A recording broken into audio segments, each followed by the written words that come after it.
শামশেরগঞ্জে আইএসএফের জনসভায় বিধায়ক নওশাদ সিদ্দিকী আজ মঙ্গলবার বিকেলে শামশেরগঞ্জের গোবিন্দপুরে এক জনসভায় সামিল হয়ে কার্যত তৃণমূল কংগ্রেস এবং বিজেপিকে কড়া ভাষায় আক্রমণ করলেন নওশাদ সিদ্দিকী। উপস্থিত ছিলেন আইএসএফের অন্যান্য কর্মকর্তারা। বক্তব্য রাখতে গিয়ে গঙ্গা ভাঙন ইস্যু থেকে শুরু করে পরিযায়ী শ্রমিক ইস্যু নানাবিধ বিষয় নিয়ে তৃণমূল কংগ্রেস স্থানীয় বিধায়ক এবং সাংসদকে দফায় দফায় আক্রমণ করেন নওশাদ সিদ্দিকী। ধুলিয়ানের ঘটনা নিয়ে নিরপেক্ষ দৃষ্টিতে তদন্ত করে অনতিবিলম্বে নিরপরাধ মানুষদের মুক্তি দেওয়ার দাবি জানান তিনি। পাশাপাশি হরগোবিন্দ দাস এবং চন্দন দাসের খুনে যারা জড়িত তাদের দৃষ্টান্তমূলক শাস্তির দাবি জানান আইএসএফের বিধায়ক। আইএসএফ হচ্ছে অচ্ছুত, আইএসএফ কে মার দেওয়া যাবে না। আমরা অন্যান্য রাজনৈতিক দলের নেতারা যেখানে প্রোগ্রাম করে সেখানেই আমরা আমাদের রাজনৈতিক প্রোগ্রাম করতে চেয়েছিলাম, অধিকার সভা আমরা সমাবেশ সেখানেই করতে চেয়েছিলাম, কিন্তু আমাদেরকে সেখানে সুযোগ দেওয়া হয়নি। এই যে জায়গাটা, এই জায়গা মালিককে অনেক প্রেসার ক্রিয়েট করেছিল এটাও করতে দেবে না বলে। এত ভয় পাওয়ার কি আছে?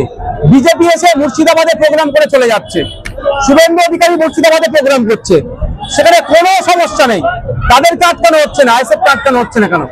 আইএসএফ মানুষের কথা বলে, সমাজ ব্যবস্থা পরিবর্তনের কথা বলে, সেই জন্য ভয় পেয়ে আটকাচ্ছে আইএসএফকে। বাঙালিরা একাধিক জায়গায় অত্যাচারিত, তারা কিন্তু অধিকাংশই সংখ্যালঘু শ্রমিক অত্যাচারিত হচ্ছে। 90% সংখ্যালঘু সম্প্রদায়ের মানুষ এই অত্যাচারের শিকার হচ্ছে, 10% সংখ্যাগুরু তারা পিছিয়ে বর্গের। কিন্তু এটা সমাধানের জন্য রাজ্য সরকারকে কঠোর ব্যবস্থা নিতে হবে। রাজ্য সরকার এই বিষয়টা নিয়ে সেরকম করছে না।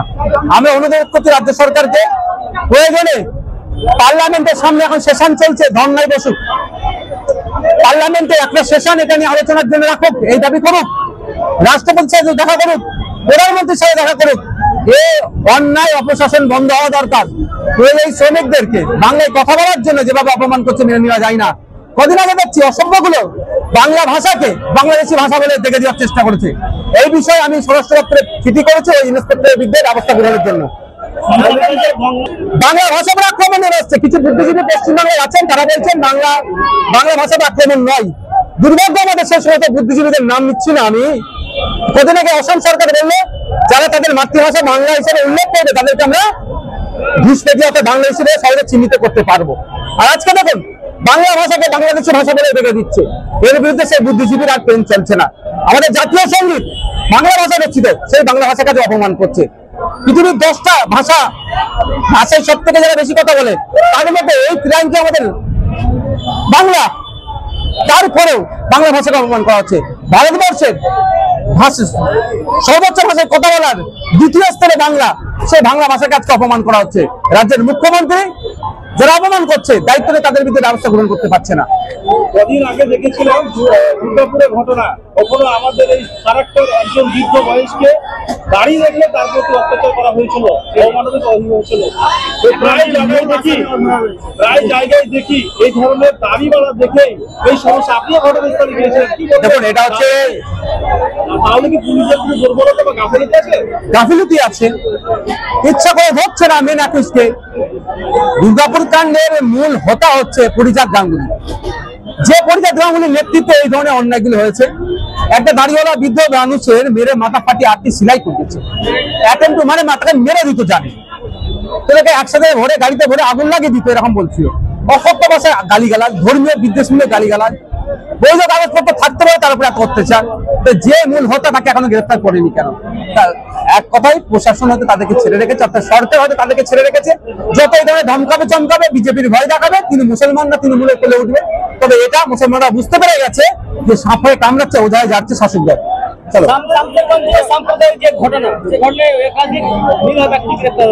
তারা যাতে দ্রুত জামিন পায় সেই জন্য আমি কথা বলছি। নিরীহ ব্যক্তিদের দ্রুত জামিনের ব্যবস্থা সরকার কি করতে হবে। আমরা যারা এই সাম্প্রদায়িক কাণ্ডের সাথে যে বা যারা যুক্ত, চন্দন দাস, হরিগোবিন্দ দাস, ইজাজ মোল্লাদেরকে যারা খুন করেছে প্রত্যেককে সর্বোচ্চ শাস্তির দাবি জানাচ্ছি, এবং এই দাঙ্গাকে যারা সংগঠিত করেছে তাদের বিরুদ্ধে ব্যবস্থা গ্রহণ করুক এটা বলছি। মমতা ব্যানার্জি বলেছিলেন আরএসএস এবং বাইরের লোক নিয়ে করেছে, তাহলে নিরহ শামশেরগঞ্জে মুসলমানগুলোকে ধরে রাখা হয়েছে কেন? এটা তাদেরকে দ্রুত জামিনের ব্যবস্থা করতে হবে। আমি আইনি ব্যাপারটাও এদের সাথে বলেছি, কেউ যদি আমার সাথে যোগাযোগ করে আমি আইনি পরিষেবা দেবো। সাম্প্রতিকভাবে কাজ হয়নি, শুধু বালির বস্তা পাকা বোল্টার যে বাধা কিন্তু তারা দাবি জানাচ্ছে দীর্ঘ কয়েক বছর ধরে। আমরা চাইছি বিজ্ঞানসম্মতভাবে বাঁধ নির্মাণ হোক এবং রক্ষণাবেক্ষণ হোক, তাহলেই ওসব কেন্দ্র রাজ্যে দায়ী ঠেলাঠেলি করবে আর শামশেরগঞ্জের মানুষের কবরস্থান, শ্মশান, মাদ্রাসা, মসজিদ, মন্দির, স্কুল সব গঙ্গা ভাঙনে চলে যাবে, গঙ্গা করবে, এটা মেনে নেওয়া যায় না। রাজ্য সরকারকে দায়িত্ব নিতে হবে, দায়িত্ব নিয়ে গঙ্গা ভাঙন রোধ করতে হবে। এগুলো লুট হয়ে যাচ্ছে, জনপ্রতিনিধি যারা আছে সবাই না কিছু কিছু জায়গাতে লুট করে নিচ্ছে। স্বতঃস্ফূর্তভাবে মানুষ এসেছে, না বিরিয়ানির প্যাকেট, না 500 টাকা, না ধমকে চমকে। আগামী দিন শামশেরগঞ্জে আইএসএফ আসছে, এটার বার্তা দিয়ে দিচ্ছে। আগামী দিনে প্রার্থী হবে। ধন্যবাদ।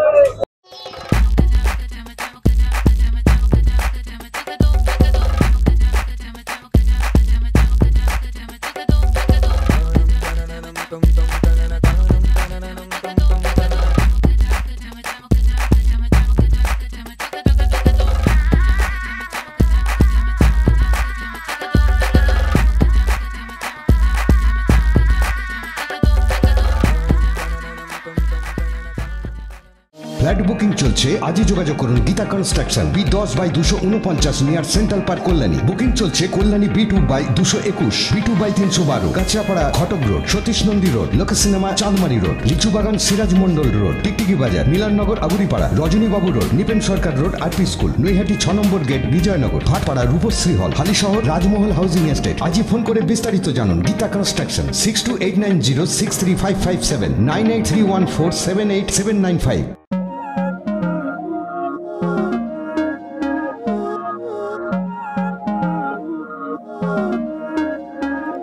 Não é lógico aquilo que sinto quando eu te vi nesse dia cair.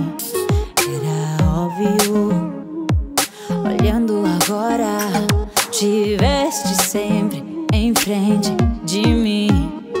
E até que enfim, quem diria que o mundo ia estar aos meus pés? Encontrei em mim essa magia que cada deseja. Será que o vento te fez chegar